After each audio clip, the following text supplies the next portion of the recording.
Selecționata Moldovei de Jiu-Jitsu a fost reprezentată de 18 luptători. Sportivii s-au întors la Chișinău cu 7 medalii de aur, 4 de argint și 3 de bronz.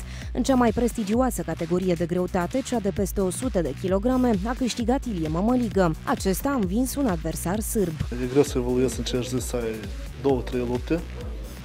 Este un efort enorm și cred că în final am dat tot ce am putut. Были голландцы, у которых были чемпионы мира по бразильскому джиу-джитсу, которые тоже составили конкуренцию. И нам было интересно с nimi посоревноваться, поспарринговать, посмотреть, что мы не хуже. Ori de câte ori se arborează drapelul țării sau se intonează imnul național, bineînțeles că noi suntem mândri de acest lucru, de acest fapt. La turneu au participat peste 450 de sportivi din 14 țări. Lotul național a făcut deplasarea pe banii Ministerului Tineretului și Sportului, care a alocat pentru asta 50.000 de lei. Acum luptătorii moldoveni se pregătesc de campionatul european de MMA, versiunea Kempo. Competiția va începe pe 21 aprilie în Turcia.